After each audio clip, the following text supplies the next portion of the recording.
से बोला महाराज कहाँ जाऊं, जहाँ जाता हूँ वहाँ आपका ही राज्य है, मुझे कोई ऐसी जगह बता दो कि जहाँ पर मैं अपना गुजारा कर लूँ। परीक्षित ने कहा मैं तुम्हें 4 जगह देता हूँ, जहाँ जुआ खेला जाएगा वहाँ तेरा वास होगा, जहाँ शराब पी जाएगी वहाँ तेरा वास होगा, जहाँ हिंसा होगी वहाँ तेरा वास होगा, और जहाँ वैश्यालय होगी वहाँ तेरा वास होगा।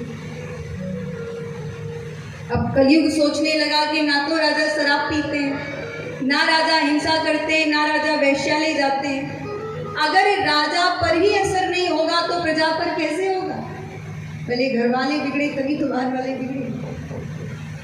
इसीलिए कलयुग बोला महाराज आपने केवल 4 कमरे दिए हैं, 4 कमरों में काम नहीं चलेगा महाराज, 5वां कमरा भी दे ही दीजिए, बहुत बड़ा परिवार है मेरा, 4 कमरों में काम नहीं चलेगा। राजा परीक्षित भाव में डूब गए और भाव में डूब करके कह दिया कि जा सोने में भी तेरा वास होगा। अब भागवत के 11वें स्कंद में भगवान उद्धव से कह रहे हैं कि सोने की धातु में मेरा वास है और किसी का वास नहीं है, और यहाँ परीक्षित कह रहे हैं कि सोने में कलयुग का वास है। तो किस सोने में भगवान का वास है और किस सोने में कलयुग का वास है? तो सीधी सी बात है, जो धर्म की कमाई का सोना है उसमें गोविंद का वास है, और जो अधर्म की कमाई का सोना है उसमें कली का यानी कलिकाल का वास है। एक दूधिया था, दूध बेचने वाला था, तो वो दूध बेच करके अपने घर का पालन पोषण करता था। एक दिन उसकी पत्नी उससे जिद करने लगी, महाराज आप मेरे लिए सोने की नथ बनवा कर लाओ। ईमानदारी से दूध बेचता था। बोला देवी कैसी बातें कर रही हो, मैं तो दूध बेच करके जैसे तैसे घर को चलाता हूँ, तुम्हें सोने की नथ चाहिए? बोली नहीं नहीं, कैसे भी लेकर आओ लेकिन मेरे लिए सोने की नथ बनवा कर लो। माताओं की आदत होती है जिद करनी। अब उसका पति ईमानदारी से दूध बेचता था, लेकिन उसने अपनी पत्नी के लिए दूध में पानी मिलाना प्रारंभ कर दिया और पानी मिला करके दूध बेचने लगा। ज़्यादा पैसा आ गया, अपनी पत्नी को सोने की नथ बनवा कर दे दी। बोले लो देवी पहन लो, धारण कर लो। माताओं की एक और आदत होती है दिखावा करनी, खासकर जब कोई वस्तु सोने या चांदी की हो और माताएं जब तक दिखावा न कर लें शांति नहीं मिलती है। किसी भी उत्सव में, शादी में, विवाह में गलती से सोने की अंगूठी पहन करके पहुंच जाए तो उंगली दिखा दिखा कर बात करें, सामने वाला देखे पूछे कैसी ली, कहाँ से ली, कितने की ली। कोई अगर कानों में बड़े बड़े झुमके पहन लिए तो नहीं को हिलाती रहेंगी, चेन पहन ली तो बस अब देखो होगी ना कल चेन चोरी। इसीलिए ज़्यादा दिखावा नहीं करना चाहिए। अब उसने पूरे पड़ोस में प्रचार कर दिया कि देखो मेरे पति मेरे लिए सोने की नथ बनवा कर लाए हैं। प्रचार कर दिया तो चोरों को भी पता चल गया। रात्रि का समय था, चोर उसके घर में आए, चोरों को और कुछ तो मिला नहीं, उसकी नथ ही मिल गई। जैसे ही नथ खींची नाक फट गई, खून खून बहने लगा, पट्टी बांधकर बैठ गई। पति आए और पूछा कि देवी क्यों ऐसे पट्टी अट्टी बांधकर बैठी हो? बोली महाराज पानी का पैसा पानी में, पानी का पैसा पानी में, और नाक कटाई बेईमानी। उसने कहा महाराज आप जो सोने की नथ बनवा कर लाए थे वो तो चोर ले गए। तो मेरे कहने का मतलब सिर्फ इतना है कि जो सोना हम बेईमानी से कमाते हैं उसमें कलयुग का वास तो होता ही होता है, साथ ही साथ वो टिकता नहीं है। कोई छीन करके ले जाएगा, कोई चुरा करके ले जाएगा या किसी गलत कार्य में लग जाता है। और जो सोना आप ईमानदारी से कमाते हो, ईमानदारी से आपके पास आता है, उसमें गोविंद का वास तो होता ही होता है, साथ ही लंबे समय तक टिकता भी है, रखा रहता है, कोई नहीं चुरा सकता, कोई नहीं छीन सकता।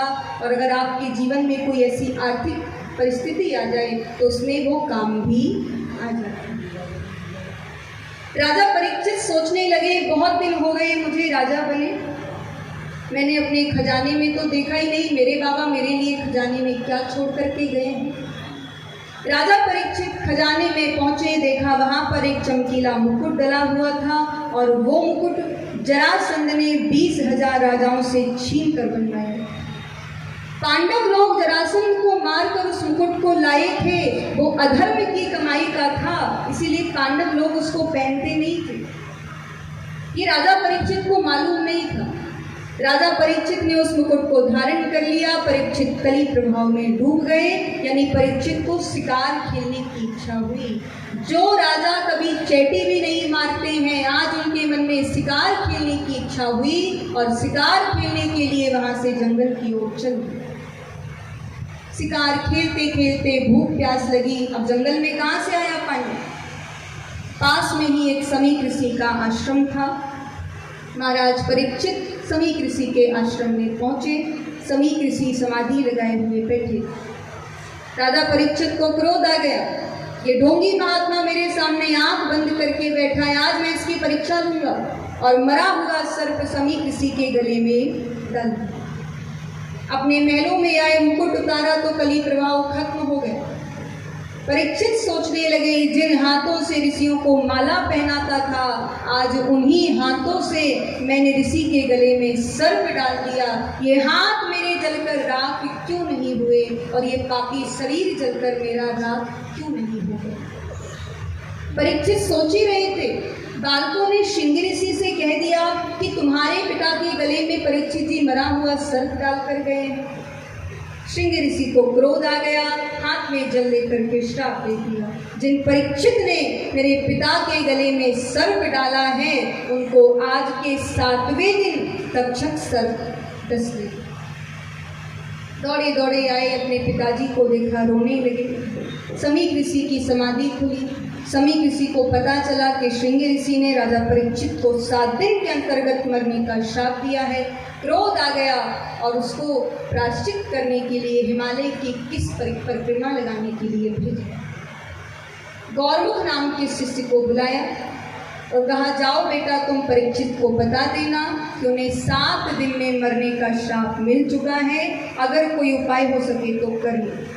लेकिन जिसने उनको श्राप दिया है, उसके बूढ़े पिता ने उनको ये आशीर्वाद भेजा है कि 7 दिन में उनकी मौत नहीं, कोई ऐसा संत मिलेगा जो मुक्ति कर दे।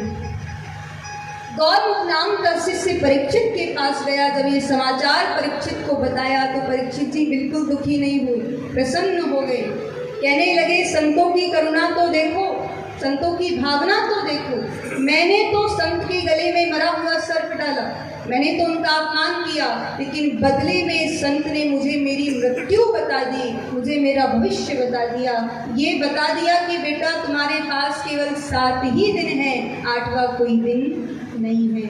7 दिन है जीवन के, जो चाहो कर सकते हो, उसके बाद एक भी क्षण एक्स्ट्रा नहीं। इसीलिए राजा परीक्षित प्रसन्न होने लगे। क्यों? क्योंकि हर कोई अपना भविष्य जानना चाहता है, हर कोई अपनी मृत्यु जानना चाहता है। हम सब जानना चाहते हैं, हम कब मरेंगे, कब लक्ष्मी मिलेगी, कब विवाह होगा। तो जिस प्रकार से राजा परीक्षित के जीवन में 7 दिन थे, उसी प्रकार से हर व्यक्ति के जीवन में 7 ही दिन होते हैं, 8वां कोई दिन नहीं होता। इन्हीं 7 दिनों में हम जन्म लेते हैं, बचपन निकालते हैं, युवावस्था निकालते हैं, वृद्धावस्था निकालते हैं, बूढ़े हो जाते हैं, मर जाते हैं, ऊपर पहुंच जाते हैं। तो ये जीवन नहीं है कि आए, खाया पिया, कमाया, कमा करके दूसरों को दे दिया, बूढ़े हो गए, मर गए। जीवन तो वो है जो देश की सेवा में लगाया जाए, जीवन तो वो है जो समाज की सेवा में लगाया जाए, जीवन तो वो है जो राम की, कृष्ण की सेवा में लगाया जाए। तो वो जीवन है। ऐसे तो हर कोई जीता, अपने लिए तो हर कोई कमाता है। आप दूसरों के लिए भी तो कुछ कर करके दिखाओ, तभी तो आप मानव कहलाओगे।